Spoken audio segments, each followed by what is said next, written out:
Prendre de l'ail à jeun le matin.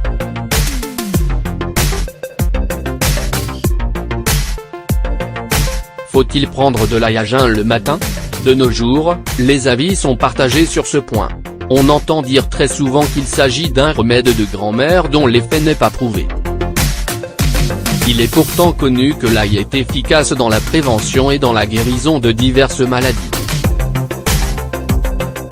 En quoi la consommation d'ail à jeun le matin est-elle bonne? Diverses études relatives aux propriétés de l'ail ont démontré que lorsqu'il est consommé à jeun, il peut être considéré comme un antibiotique naturel. Il est plus efficace lorsqu'il est pris à jeun, car à ce moment précis, les bactéries sont moins résistantes et son action les élimine. Bien des gens souffrant d'hypertension ont vu leurs symptômes diminuer grâce à l'ail. Il est bon pour la circulation sanguine et c'est un allié du cœur, du foie et de la vésicule biliaire dont il favorise le bon fonctionnement. Il est efficace pour traiter les problèmes d'intestin, comme les diarrhées. Certaines personnes disent même avoir pu traiter avec succès des problèmes nerveux en prenant de l'ail à jeun. L'ail est également un remède efficace pour traiter de nombreux problèmes d'estomac. Il facilite la digestion et stimule l'appétit. Il permet de contrôler le stress, ce qui peut nous épargner les aigreurs d'estomac qui se présentent habituellement lorsque nous sommes énervés.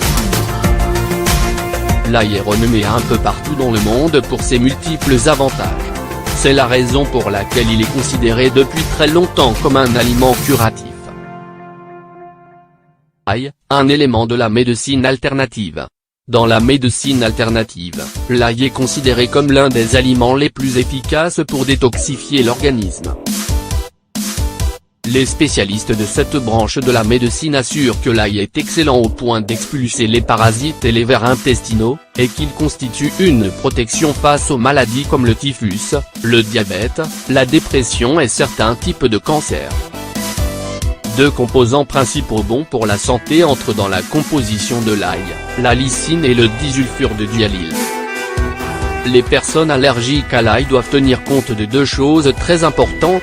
Tout d'abord, elles ne doivent pas le consommer cru, et en deuxième lieu, si une éruption apparaît sur leur peau, qu'elles ont de la fièvre ou mal à la tête, il faut qu'elles cessent d'en manger immédiatement. De plus, on a découvert lors de certaines recherches que l'ail peut avoir des effets secondaires chez les patients soumis à un traitement médical pour soigner le sida. Il est donc absolument nécessaire de s'assurer de ces circonstances pour pouvoir en consommer. Si la forte odeur de l'ail vous est insupportable et que vous n'arrivez plus à le consommer, nous vous conseillons de ne pas renoncer à ses bienfaits pour autant puisqu'il vous est possible de le prendre comme complément alimentaire, en comprimé. Quelques autres bienfaits de l'ail.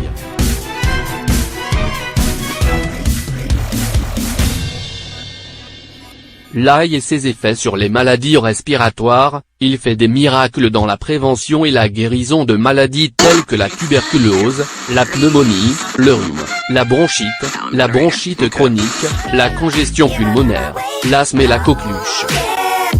Pour traiter la tuberculose, il faut consommer l'ail de la manière suivante, prendre chaque jour une tête d'ail entière, en plusieurs prises que l'on consommera selon chacun.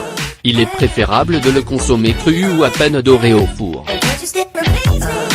On peut aussi le préparer en sauce avec un jaune d'œuf et de l'huile. Dans ce cas, il faut éviter de le faire bouillir car l'ail risquerait de perdre ses propriétés médicinales. Si vous souffrez d'une maladie des bronches, vous pouvez préparer une infusion spéciale. Vous n'aurez besoin que de 200 g d'ail, 700 g de sucre et 1 litre d'eau. Faites bouillir l'eau avec l'ail, puis ajoutez le sucre. Vous devez prendre 3 cuillerées de cette infusion par jour. Pour la bronchite chronique, préparez un extrait d'ail, mettez dans une bouteille, que vous prendrez soin de bien boucher, 40 g d'ail bien rincé et haché en petits morceaux, ainsi que 100 g d'alcool à 90 degrés. Faites macérer pendant 5 ou 6 jours, après quoi vous filtrerez. Il est recommandé de prendre un verre de cet extrait chaque jour. De plus, il se conserve très longtemps. Vous pouvez utiliser la même préparation comme traitement pour le rhume ou pour l'asthme. Dans ce cas, il faut prendre 15 à 30 gouttes du mélange dans un peu d'eau chaude. Si l'odeur ou le goût de l'ail vous semble trop fort, vous pouvez y ajouter une petite quantité d'extrait de menthe, nous vous garantissons que cela n'altérera pas la capacité curative de l'ail. Vous pouvez également utiliser l'ail en application externe ou en cataplasme sur le ventre pour soulager certaines humeurs froides. On peut aussi l'appliquer sur la peau pour soigner la piqûre de certains animaux venimeux. Un petit bout d'ail vous permettra d'éliminer les verrues qui finiront par tomber sans occasionner de douleur. Certaines personnes l'utilisent pour traiter une rage de dents en plaçant un petit morceau d'ail sur la dent malade. Il est bon de savoir que l'ail guérit les hémorroïdes, la constipation et les otites. Pour la constipation et pour les hémorroïdes, faites bouillir de l'eau avec une bonne quantité d'ail et versez cette infusion dans un récipient adapté qui permettra de faire des inhalations. Inhalez ces vapeurs jusqu'à ce que l'eau refroidisse. Si vous avez mal à l'oreille, triturez l'ail pour obtenir un peu de son jus et versez-en 1 ou 2 gouttes dans l'oreille. Rappelez-vous, l'ail a de multiples propriétés, et ses bienfaits sur la santé sont nombreux si sa consommation est fréquente et régulière.